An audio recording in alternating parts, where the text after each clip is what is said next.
அனைவருக்கும் வணக்கம். இது கதைக்கான நேரம். குடும்ப பந்தங்களின் காவலாளி. அம்மா லட்சுமி, மனைவி நந்தினி இருவரின் கோவத்திற்கு காரணமாக இருக்கிறான் குமார். டேய், உனக்கு என்ன பைத்தியமா?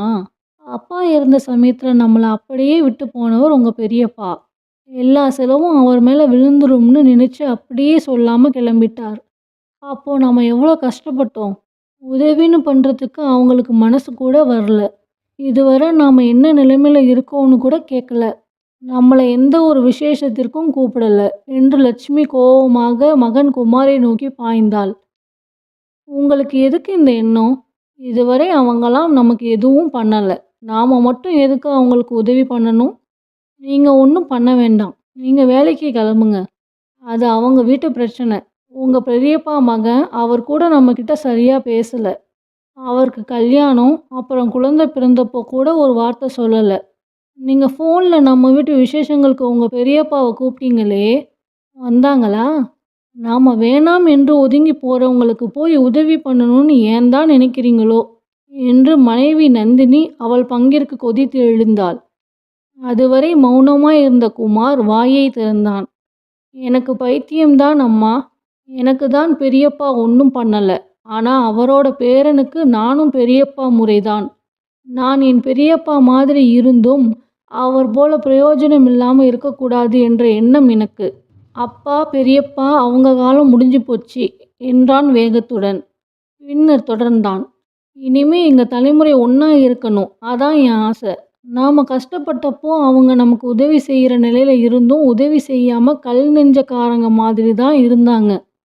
அந்த வழி என்னன்னு எனக்கு தெரியும். அதுக்காக இப்போ பழிவாங்க நினைக்கிறது ரொம்ப தப்பு என்று இருவரையும் நோக்கி கூறினான். என் பெரியப்பா தான் கல் நெஞ்சக்காரன். நான் அப்படி இல்லை. என் அப்பாவும் என்னை அப்படி சொல்லி கொடுத்து வளர்க்கலை. நல்லதை மட்டுமே சொல்லி கொடுத்து வளர்த்திருக்கிறார். அம்மா, நீயும் அதானே சொல்வ? இப்போ என்ன இப்படி மாற்றி பேசுகிற என்ற தாயை நோக்கி கேள்வி எழுப்பியதற்கு அவளிடம் பதில் இல்லை. அம்மா, பெரியப்பாவும் தம்பியும் இப்போ கொஞ்சம் சிக்கலில் மாட்டிக்கிட்டாங்க. அவங்களுக்கு நான் தான் உதவி பண்ணுறேன்னு சொன்னேன். அவங்களா எதுவும் கேட்கல. பெரியப்பா வயசில் மூத்தவர். அவர் என்கிட்ட தயங்கி நின்று உதவி கேட்டாதான் நான் செய்வேன்னு இல்லை என்றான் மனைவி நந்தினியிடம். பெரியப்பா என் அப்பாவின் ரத்தம் தானே. என் அப்பா இருந்திருந்தா இந்த சூழ்நிலையில் இப்படி பார்த்துட்டு இருந்திருக்க மாட்டார். அவங்களுக்கு உதவி பண்ணி இருப்பார். அதை தான் நானும் இப்போ பண்ண போகிறேன் என்றான் திட்டவட்டமாக. இப்போ இருக்கிற உறவுகளுக்குள்ளே இருக்கிற பிரச்சனையே இதுதான். யார் முதல்ல பேசுவது, யார் முதல்ல விட்டு கொடுப்பது என்பது. யாரு யாரு என்று எல்லாரும் யோசிக்கும்போது அது ஏன் நானாக இருக்கக்கூடாது என்று எல்லாரும் இறங்கி வந்து பேசி பாருங்க.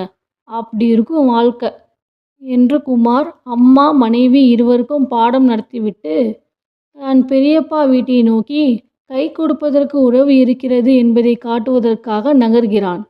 குமாரின் இத்தகைய பேச்சு அம்மா மனைவி இருவருக்கும் முறிய வைத்தது போல இருந்ததால் குமாருடன் செல்கின்றனர். அடுத்த பிறவி இருக்கா இல்லையா என்று தெரியாது.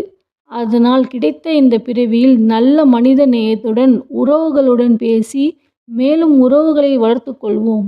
சொந்த பந்தங்களா பிறப்பது ஒரு முறை. கிடைத்த வாய்ப்பை பயன்படுத்துவோம். கை கொடுக்கும் உறவுகளாய் முதலில் நாம் மாற வேணும். குறை கூறும் பழக்கத்தை முதலில் தவிர்ப்போம்.